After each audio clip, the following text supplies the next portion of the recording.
everybody, and welcome to another episode of the Faerie Conclave. This is episode 82. I'm your host, Alec. My pronouns are he, him, and I'm super excited to be doing another Commander Deck interview today. And today I have an extra special guest. It's Nat. How are you doing today, Nat? I'm so good. I'm so excited to be here. Yes, yeah, me too.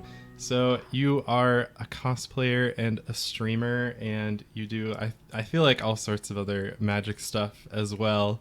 Yeah. I'm all over the place. I love it. Yeah, could you give us like a introduction run through of all of the like Magic related stuff that you do? Yeah, so I'm an MTG content creator, mostly focusing on Commander, talking about building decks, creating positive spaces, and just having fun gameplay. I also cosplay Magic characters. More recently got into that. You can typically find me at your favorite Magic event. Seems like I've been to a lot of them this year. So, yeah, I'm always just happy to talk about Magic and Commander. I have a podcast that's going to be launching here within the next month, so I'm very excited for that. Okay, yeah, that's really exciting. I love a podcast, clearly, so I'm Clearly. super excited. I love that. I also especially loved your Tasha cosplay, which I think is a pretty recent one. Yeah, so that was my big one from the summer.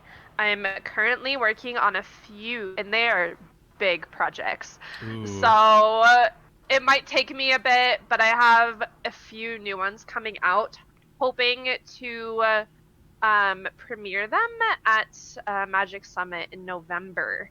So I have a couple months to get them done, but they're big projects. Awesome. Okay, I can't wait for that. I was about to shout out the summit since you were talking about attending lots of events this year, because I'm excited for that. I'm gonna be there also because it's in the city that I already live in, so I just need to like drive down the street to the convention center. Perfect. Yeah, we're like neighbors. I'm actually driving there because I live so close. Okay. So yeah. I love that. It's like a small world moment. That's awesome. Yes. Yeah, okay. I'm excited for that. I think if anyone out there is interested, it's the MTG Summit, and it's hosted by Kingdoms TV, which is a fantastic YouTube channel. And it's looking like it's going to be one of the biggest Magic events like in the last few years. I'm super excited.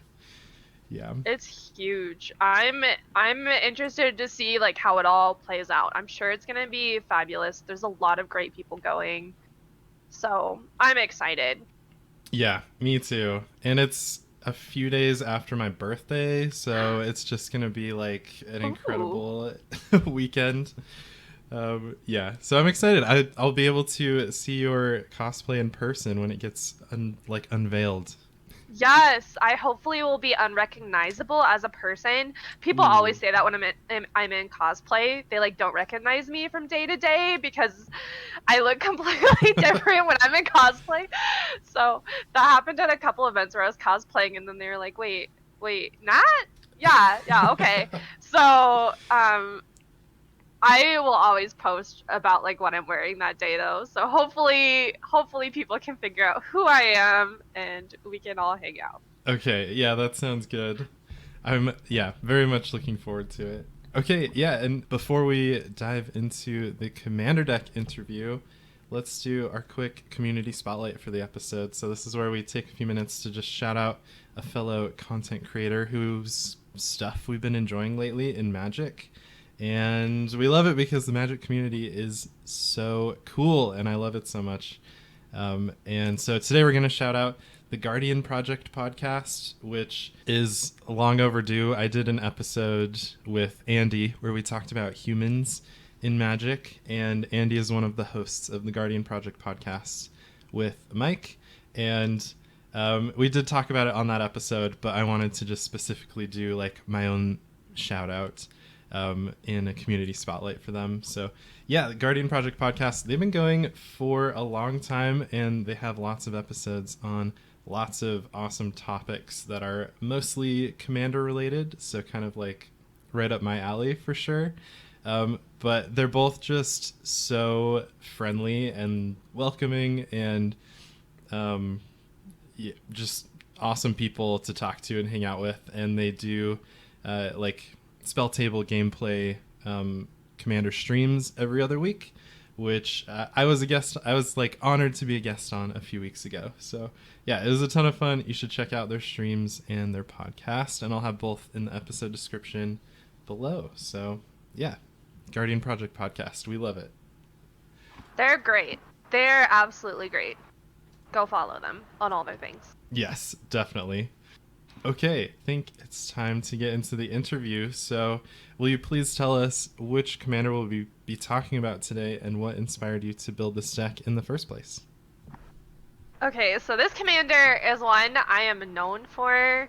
I feel like anytime anybody brings this up, I'm probably the first person they think of. And it's because it's Umbris, Fear Manifest. This is like my pet deck. This is my baby. I will I will keep this deck forever and ever because I love it so much. It's so good. Yeah, I definitely think it's like your signature deck, and I kind of love that because Umbris is just such a cool commander. Like, I don't know what else there is to say. It's just such a disturbing thought of an idea of a creature. Yeah, I don't know what made me want to play it in the first place. I pulled it out of a box of Crimson Vow. I was just opening the box, and I pulled out Umbris and Toxtril. And I was like, for some reason, Umbris just really stood out to me more than Toxtril, and I know a lot of people play Toxtril, and it is also a gross deck. Yeah. But something about Umbris just like, I don't know, I was just drawn to it. And I was like, this could be a really cool deck. I want to build this. So that's how that happened. Nice. Yeah. I love it. That's like how I like to start my commander deck building, is just like, oh, this weird creature that does something cool and I can't stop thinking about it. I mean, it's a sign. I have to build a deck around it now. Yeah, I think that's a good point. I think if you can't stop thinking about it, it's definitely a sign that maybe it's a deck you should try playing. Yes. Yeah, I also love the art on this card. I kind of didn't really notice, but so I'm looking at it on Maxfield, where it like projects the commander's art as the header, and it's like kind of zoomed in, and I didn't realize that Umbris has like way too many teeth. Umbris is creepy. Yeah, that's I love that. That like makes it even cooler. I didn't notice that before. Could you read us off what Umbris does exactly? Absolutely. So Umbris is just a little 1/1. It is 3+ blue and black, so it's in Dimir. It is a nightmare horror. It gets +1/+1 for each card your opponents own in exile. And then whenever Umbris or another nightmare or horror enters the battlefield under your control, target opponent exiles cards from the top of their library until they exile a land card. Oh, that's so cool. It's kind of like it's like a combination of a few different really cool effects. And I was also excited to see that it has this like horror, like cares about horrors and nightmares, which one of my favorite cards ever is Thing in the Ice. Yes. Which, as far as I know, I think it's the first time it like something cared about horrors specifically. And yeah, so Thing in the Ice is a really cool card. You like cast instants or sorceries to flip over this 0/4 defender into a 7/8 Kraken horror. And when it transforms into that, you return all non-horror creatures to their owner's hands. And I always thought that was so cool, but it was kind of like the only thing that this came out in 2016. And it was the only thing that like cared about horrors, so you can really put a horror deck together besides Thing in the Ice having something to do with it. And then Umbris came out and like clearly loves horrors so much. Yeah. It was an auto include in my deck because, I mean, it's essentially a one-sided. I don't know, one-sided is the right word, but it's a board wipe for everybody but you. Yeah. So you get to keep all your stuff, and everybody loses their stuff. So, while keeping in the horror theme, so it triggers Umbris. So it's perfect. A win-win in that deck, yeah. Yeah, it's perfect for this. I love Thing in the Ice. I probably play it in decks that it like shouldn't exactly be in, but it's a good card. It is a good card. Like, I'll play it in decks that don't really have a lot of instants or sorceries, so I might not get to trigger it. But I just find that having this, like, 2-mana 0/4 defender helps a lot in the early game. And then my opponents are just always terrified of me casting, like, the next instant or sorcery, even if I don't have any. So it adds a lot of fun, like, gameplay there. Oh, yeah, and then I was also going to say I love the... gets +1/+1 for each card your opponents own in exile. That's like, I feel like playing around in exile is something that is super unique to this. And like, yeah, caring about how many cards your opponents have in exile is just really cool. That's awesome. This deck is the epitome of graveyard hate. So, if you need some ideas for graveyard hate, Umbris is the way to go. Yeah. It makes sense because if people are dumping so much stuff into their graveyards, which at least half of my decks are doing, exiling all of that all at once, I bet Umbris just becomes like enormous really quickly. Yes. Yeah. And weirdly enough, the second ability where it exiles cards on the top of their library till they exile a land card kind of punishes people that don't put enough lands in their decks.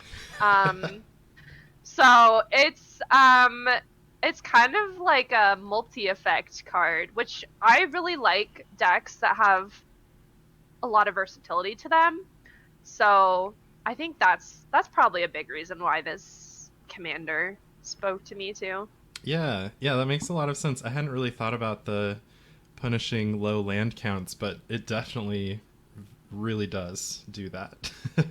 Like, it adjusts the meta that you have. Like, if you have a lot of graveyard decks and then you break out Umbris, like, everyone's going to be a little worried about that. And yeah, that's interesting. I wonder if any... like, it probably makes pregame conversations pretty interesting. Like, if I were playing a graveyard deck, I'd be like... it would be like hard mode to play against Umbris. Which, yeah. Absolutely. If I'm ever thinking about playing Umbris, I will always in Rule 0 make sure everybody is okay with me playing Umbris, because I don't want to shut someone out of the game. Like, if they're playing full like Golgari, like graveyard recursion, like, I'm not gonna be the person that's like, sorry, you're not gonna be able to play this game. I'm going to play Umbris. So I always make sure beforehand that people are okay with me playing it. Sometimes people are okay with it. Sometimes people aren't. And either way, it's totally fine. That makes sense. Yeah, I think for the most part, I feel like I should be getting punished more often for like being able to do too much with my graveyard. So yeah, I would love to play against it with a graveyard deck and just kind of like see what happens. Roll the dice. Exactly. Take the risk. Yeah, that would be fun. Yeah, and I mean, we're still on like talking about Umbris, but I just think it's so cool. The other thing it makes me think of is Skullbriar, which is a black-green commander that like it gets +1/+1 counters, but if it gets killed, it like maintains those +1/+1 counters.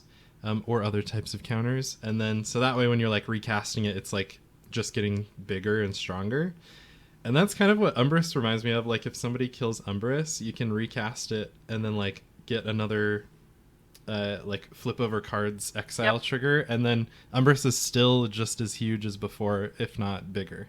Absolutely, yeah. It's one of those things where if someone kills Umbris, I'm like, okay, it's just gonna be bigger the next time I bring it out. So, I'm not like, it gets targeted, so I'm not too like upset about if it gets put into the back into the command zone, because I'm like, well, I'm just gonna replay it, trigger the ability again, and then it's just gonna be even bigger.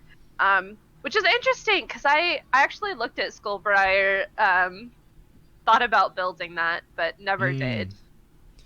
Yeah, I think Skullbriar is super fun, and I think that's the main reason, is it has this like resilience, I guess. Like it feels bad sometimes when your commander gets killed a few times and it's like making your deck slower each time, but yeah, I bet Umbris and kind of Skullbriar, they don't really get slowed down too much by that. So yeah, it's really cool. Okay, so my next question is, what is this deck's history, and like what kind of changes has it gone through since you first put it together? So a lot of the changes actually happened after Baldur's Gate, because Baldur's Gate had the horror precon, and so it had a bunch of additional horrors that I could add in. I haven't really honestly made that many changes to it. I've added some things from Baldur's Gate to it, but I mean, it's pretty much stayed the same. It does what it's supposed to when I play it, and so I find that if it's still doing the things, then I don't touch it. Yeah, makes sense. Yeah, I think it's as long as you kind of like have enough horrors and or nightmares, that's like all you really need just to make Umbris good. So having that baseline, it makes sense that you wouldn't need to change it too much. And I love that it looks like, especially with the Baldur's Gate set, you've kind of reached the point where you can be more selective about which horrors you're putting in and not have to play like the bad ones. Yep, exactly. Yeah, that's probably the biggest change. Is when I first built Umbris, I just kind of found whatever horrors I could and just threw them in there, and then I was able to be a little more selective once more came out. Nice. Yeah, I'm super excited at like the horror attention lately with Baldur's Gate. I have to shout out that you are playing Ushalon in this deck, which is one of the newer Baldur's Gate cards. And so the reason is I have an Oozes deck that's kind of, I feel like it's kind of similar vibe to this, where you're playing like a lot of just this one creature type, some of which like aren't the best, but Ushalon fits into that. It's a crab ooze horror, and its power is equal to the number of crabs, oozes, and or horrors you have. So I love that it fits into both of our decks because of that. Yeah, well, and then the nice thing about this one is even if you don't have any other horrors out, because of its second ability, at the beginning of your end step, exile up to one target creature card from an opponent's graveyard. So I get the exile effect. And then if you do, create a token that's a copy of Ushalon. So essentially another horror will enter the battlefield, which will trigger Umbris. So I'm not only exiling a card, but also triggering Umbris again. So it's a really good card in there. Yeah, so it's like pretty good in oozes because it's an ooze that can like make copies of itself. But yeah, I didn't even think about how the trigger actually has you like exile something from someone's graveyard, which Umbris wants anyway. And then also another creature entering triggers Umbris. Okay, so this is like B tier in oozes, but it's like S tier in horrors. So I love this. This is awesome. Yeah, I always say there's like never a bad card, and I think that's true because in the right deck, an okay card can be a really good card. Yeah. So like in Umbris, this is a really good card. I like that. Yeah, that's true. Okay, this is really cool. I love where this deck is going already. And it also might just be because I've been watching a lot of horror movies lately, because it's We're getting to fall. the season. Yeah, it's like almost there. Gotta get in the mood. Pumpkin spice is out in stores. That means it is time. Yeah, I definitely, like, first day available, I had a pumpkin spice in hand and was watching some spooky movies. So yeah, this is perfect. Okay, so what do you just like most about this deck? What brings you joy when you play it?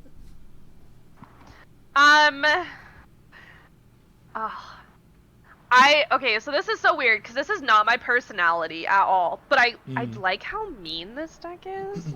I mean, I'll be honest about it. I like how it all synergizes together. I like that it does what it's supposed to do. I like the horror theme. I like that it's different. I don't see a lot of other people who play Umbris. Even though I try to convince people to play Umbris because it's a lot of fun to play. But I really like theme decks, and this is like, it's got that spooky Halloween vibe to it that I really like. Yeah, I'm a big fan of that too. And now that you mention it, I don't think I've actually played against an Umbris deck or seen one, so maybe I'll have to be the person who does it. Yes! Yeah. I also really like that a lot of it is combat. I'm an aggro player at heart, so I love anything that wins through combat. Yeah, that like totally adds up for Umbris. So yeah, I guess I kind of want to get into that a little bit. So you can make Umbris like probably really big really quickly, but it doesn't have like menace, which it probably should looking at the art, but it doesn't have like evasion of any kind. So yeah, do you have ways to kind of like get that damage through once Umbris is huge? Absolutely. We have all the things that make Umbris unblockable in there.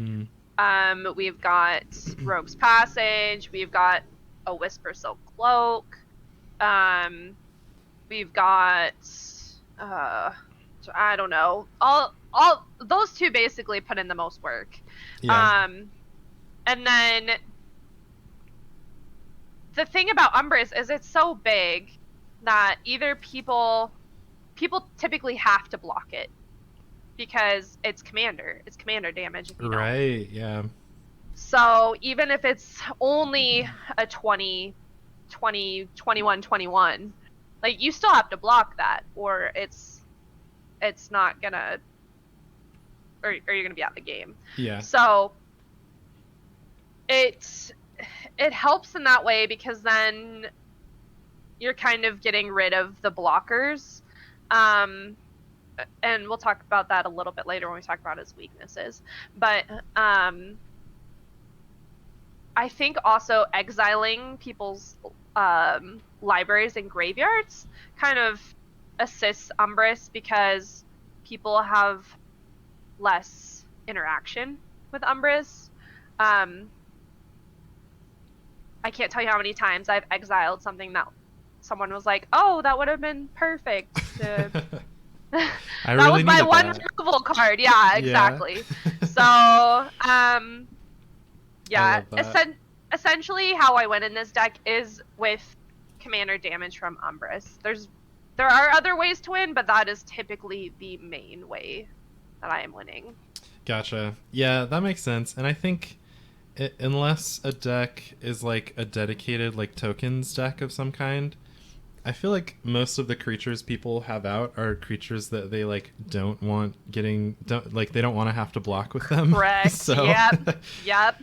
Yeah, I could see it working pretty well, having your opponents just being so sad they have to block with their like their thing they would rather do something else with. But something's got to go in front of this enormous, horrifying nightmare of a creature when it's huge. That makes a lot of sense. I mean, we've kind of talked about like what the goals of the deck are in terms of like exiling your opponent's graveyards and playing horrors and nightmares. Is there anything else you want to talk about when it comes to like the goals that you have when you play this deck?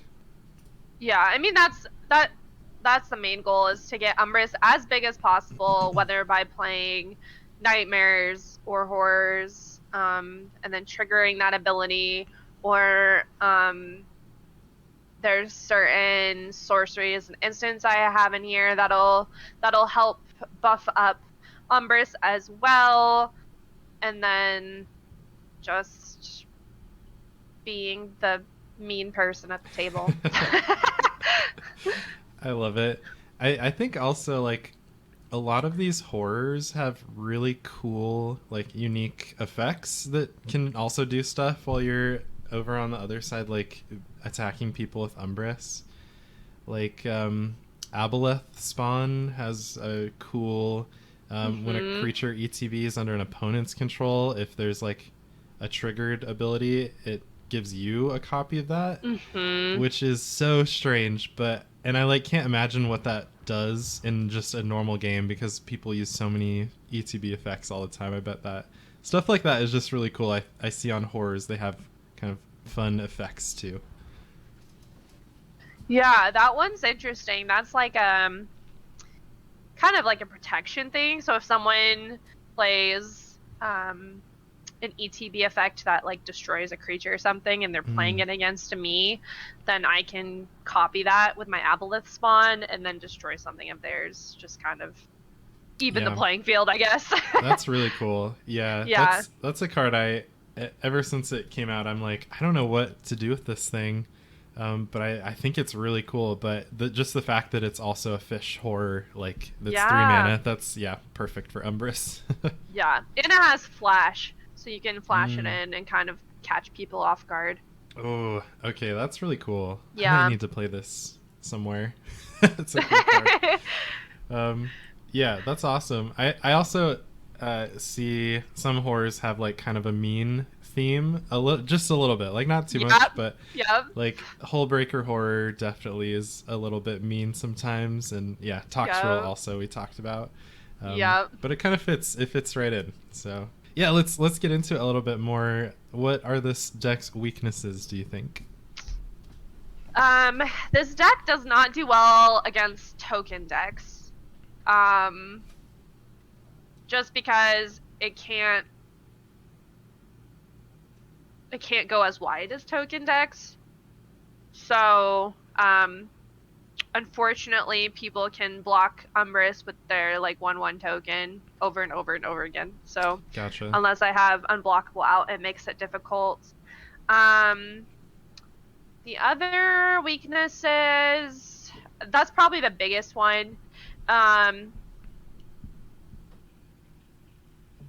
I've seen, I guess if Umbris gets killed enough, it also makes it difficult, because it's already kind of a high cost commander.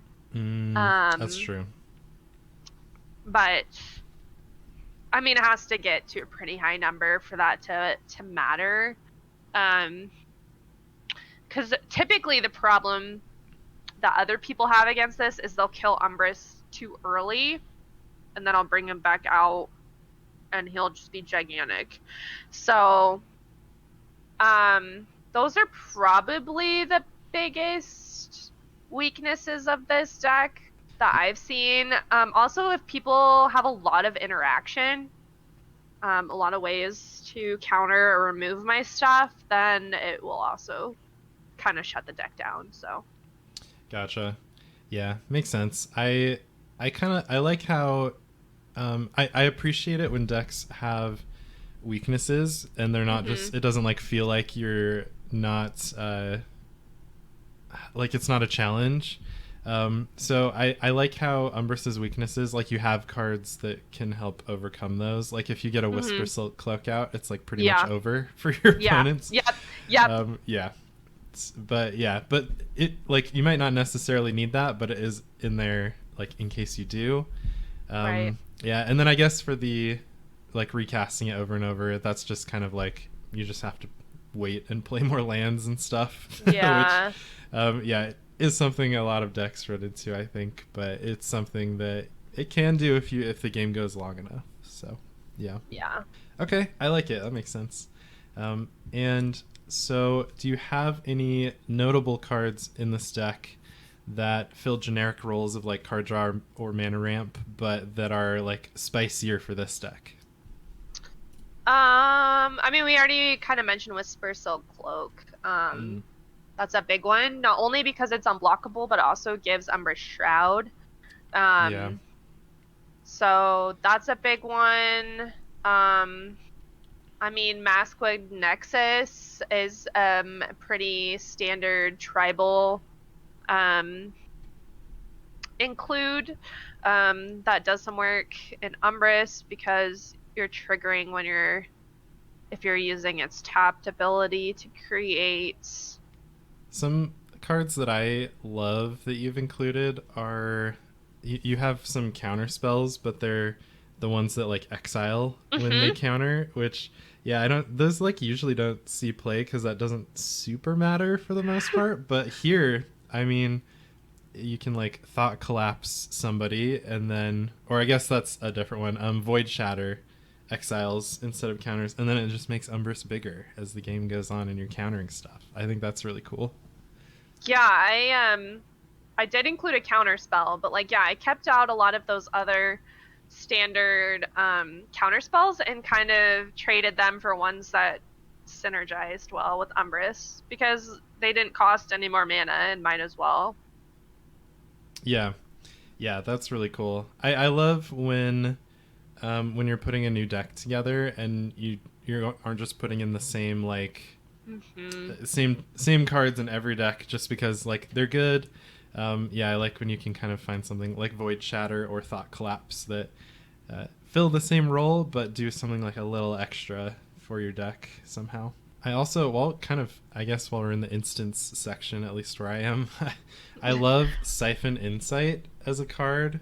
This is one I've been like trying to put in a deck somewhere, but this one's really cool. It's an instant, and you look at the top two cards of an opponent's library, exile one of them face down, and put the other on the bottom, and then you like can look at it and cast it with mana of any color, and then you have flashbacks. You can do it again. That's just like such a cool effect. I love being able to steal stuff off of opponents' libraries and play their decks a little bit. Yeah, and with that card, I'm typically not playing the card I exile. It basically, it basically gives me a chance to take two cards from the top of their library, see, which one is the one I don't want them to have, exile that one. But even if I don't want them to have both, you're putting the other one on the bottom of their library. So you're kind of hindering their ability to play those cards. Yeah, and because it's an instant, I could see some like pretty spicy scenarios where like maybe somebody tutors something to the top and then you can get rid of it. Yeah, maybe they like brainstorm or something. You can get pretty interesting stuff going on with this card at instant speed. I put that in here with my husband in mind because he likes to fix the top of his library. So it kind of helps me be like, sorry, no, you can't do that. That's not going to work here. Yeah, sorry. Yeah, I don't know if I've talked about it on the podcast before, but I have this binder where every set that comes out since when I first started playing, I get a play set of a card with my favorite art in the set. And Siphon Insight is the one I got from Midnight Hunt just because it's like, I don't know exactly how that corresponds to the effect at all. It's just like 3 people laying in a bed and 2 are clearly like dead, I think. And there's like, and it's just like something about it. It's just like very, I don't know. It's very fun. I love this art a lot. Yeah, it's cool. Okay, so my next question for you is, do you have any pet cards in this deck that you just can't resist playing? I kept a lot of pet cards out of this deck, actually. I always enjoy playing a lot of my sorceries, I guess, are kind of Tasha's Hideous Laughter and Maddening Cacophony. Ooh. Love those 2 cards. Seems like auto includes for Umbris, so I threw them in here. I don't think I really have many pet cards in here. I just tried to make this as synergistic as possible. My go-to pet card is Bloodforged Battle Axe, and it didn't have a place. Didn't have a place in this deck, so yeah. I'm one of those people that I'm like, if my pet cards don't have room in this deck, I'm not gonna put them in there.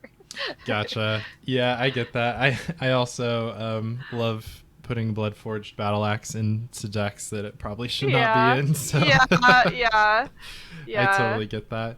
Yeah, and I think kind of like the overall theme of this deck is just so flavorful already that yeah, you don't necessarily need to kind of like add your own like extra stuff on top of that.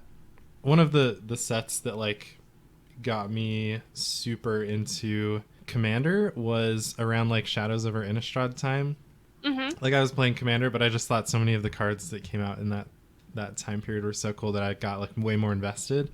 And I always like Startled Awake as a concept. Oh yeah. And I don't think I've really played it anywhere, but it's perfect in Umbris. It's 4 mana sorcery, and an opponent puts 13, like mills 13 cards, and then you can pay 5 to flip it from your graveyard into this like creepy little like nightmare kid. It's a 1/1 with Skulk. Yeah, I just love it. It's persistent nightmare, and then you keep having the same nightmare over and over again that startles you awake, and it's such a cool card, and I love that you're playing it in this deck too. Yeah, I mean it like I said, it just works so well in Umbris because first you're milling people with it. And I have a lot of effects that exile things as soon as they hit the graveyard. And then once you're putting it onto the graveyard from the battlefield, it's a nightmare, again, triggers Umbris, and then when it deals combat damage, you return it to your hand. So you're getting multiple uses out of it, and triggering Umbris all at the same time. That's so perfect. I'm just now realizing how many like cards I love that I haven't found homes for are perfect in this. Yeah. This is great. Yeah. Okay, I love it. What would you say is the MVP card of the deck, or like the most synergistic card that you love to see every time? So good. I mean, the cards that do the most work in this deck, of course, are Leyline of the Void, Planar Void, Dothi Voidwalker. Those are my big exiling cards. There's a couple of creatures that just are ridiculous with Umbris. So there's Doomweaver, which is a spider horror with Soulbond. Whenever it's paired with another creature, each of those creatures has, when this creature dies, draw cards equal to its power. You have to be careful with this one, though, because if Umbris is too big, then you might draw yourself out. But essentially, you can get a good chunk of your library into your hands with that. The other one that's similar to that is Imperious Mindbreaker, another Soulbond card. It reads, as long as it's paired with another creature, each of those creatures has, whenever this creature attacks, each opponent mills cards equal to its toughness. Ooh, wow. So I have milled people out with this card. Yeah. So that's a big one. And then one card that's kind of, you wouldn't think it would be that good, but it has done some things for me, is Shadowkin. Oh, okay. Which is a shapeshifter, technically. It has flash, and it's just a 2/2, but at the beginning of your upkeep, each player mills 3 cards. Then you can exile a creature card from among the cards milled this way, and then Shadowkin becomes a copy of that card, except it has this ability. Ooh. So Okay. I have been able to grab some like really gross things with this while milling my opponents every upkeep. Every my upkeep. So it was one of those cards that I put in, I was like, this seems like it could be good, and then like when it got play, I was like, oh, this is good. Ooh. I could totally see this like being kind of like Aboleth Spawn, where you can't really play test it. You like have to actually play it in a game. Yeah. And then I bet you get some really, really cool stuff off of this. Yeah. So I stole someone's Sir Conrad with this, which was insane because it mills people, and then it's also Sir Conrad, so you're dealing damage while people are milling. And then I also, for funsies, stole someone's, it was the ancient, the white dragon. Oh, yeah, ancient gold dragon. Just for fun, and I rolled a 20 and got 20, 20 fairy dragons. So, that was just kind of fun. That's so good. Yeah, it was really random. Okay, I love that much. Yeah. It really didn't do anything for my deck, but it was just fun, yeah. That is funny. My my ancient gold dragon story is one of my in-person play groups. When that set came out, we each built like an EDH deck around those ancient dragons. And so we play those decks against each other, and it's really fun to have all of us like rolling d20s for all these effects. As like unofficial commanders, because they're not actually legendary. But the one I picked is Ancient Gold Dragon, and I haven't gotten above like a pathetic number for the number of fairy dragons. Every time I get like 4 or 5 or something like that. So I love that you were able to steal one from someone and then also get a 20 off of it. Yeah. Oh, and then the other big one I stole was a Terror of the Peaks. And then I played Umbris. Does that give it a double strike? So Terror of the Peaks deals damage equal. Oh, yeah. To whenever another creature enters the battlefield under the control, it deals damage equal to that creature's power to any target. So I ended up one-shotting someone for like 90-something damage with that. Because I played Umbris after that. So, yeah, that card has weirdly done a good amount of work in this deck, so... Wow. Okay. That's incredible. I love that so much. Yeah, definitely that fits as an MVP card of the deck. Yeah. And we've already talked about like a few really cool stories with this deck, but my next question is, what has been your favorite like in-game moment that you've had while playing it?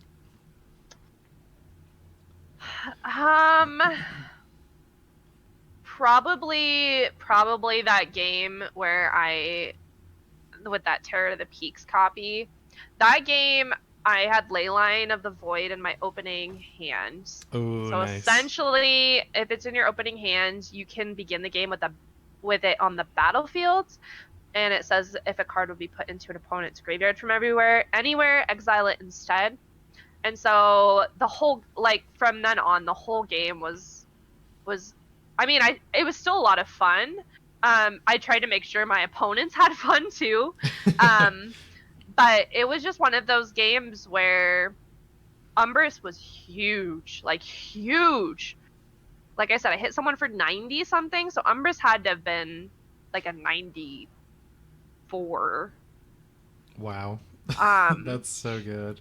When that happens, and then goes down to a 60. Anytime I can like make Umbris as big as possible, like I want to see how big I can make Umbris.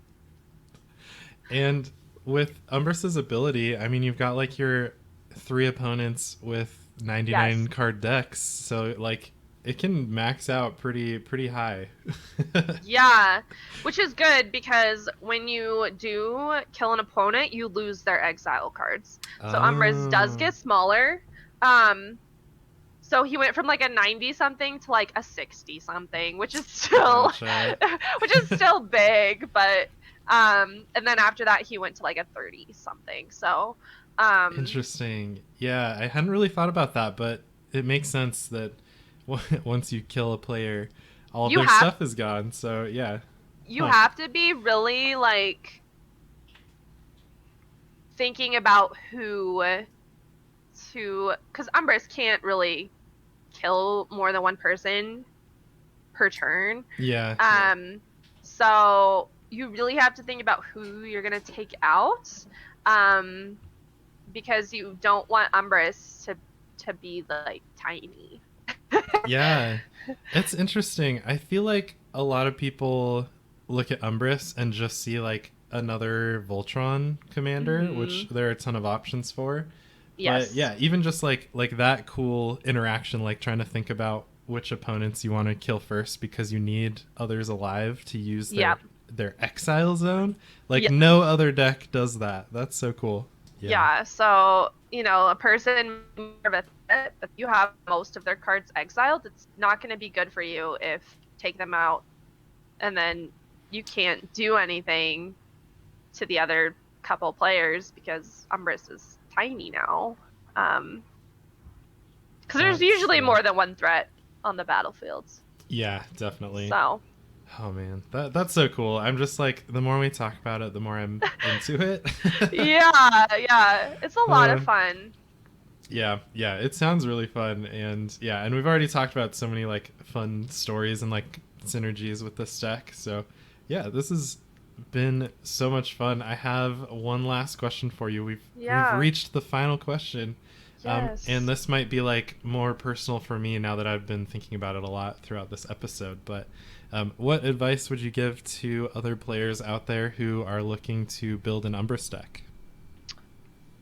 Oh, so Umbris itself is a pretty scary, mean commander. So you will be the target immediately, even before you've played a card. Yeah. So my advice would be to don't be afraid to build it as a mean deck, because really that's the only way you can go. And I'm not someone who's like, don't like destroy all your opponents, win all the games. Like, that's not me. Yeah. But for this deck specifically, like you have to kind of go all in on it, because you will get targeted. Makes sense. Yeah. Don't be afraid to build it, but like also know that there are people that won't want to play against it. Like I said, I've had Rule 0 conversations where I'm like, oh, I'm thinking about playing Umbris, and they're like, oh, you know, I don't really like that. I don't really want to play against that. And I'm like, okay, great, I'll play something else. So if you're building this, know that you will have people that won't want to play against it. Yeah, that makes sense. I honestly think that's good advice for like most decks. Mm-hmm. I think it's just something that I have been trying to think about more lately when I'm building a new deck, that like I want to ask my play group if they'd be interested in actually playing against this deck. And even just like some people might just not enjoy playing against certain any type of deck that's out there. So like even just playing like a tokens deck, somebody might want to play a deck that will clearly just not do well against that, and they might be like, hey, could you not play the tokens deck for a couple games and like maybe we can get it later with a different matchup? And I would just be like, yeah, totally, that's great. So well, and sometimes people only have like one or two decks, so you don't want to shut them out with, I mean, I have a lot of decks, so if I'm not playing Umbris, I have many more to choose from. So I think that's my advice, you know, for this deck is build it mean, but know that there might be people that don't want to play against it. Totally. Yeah, I think that totally makes sense. That's great advice for this deck, and also just kind of in general for other decks too. yes.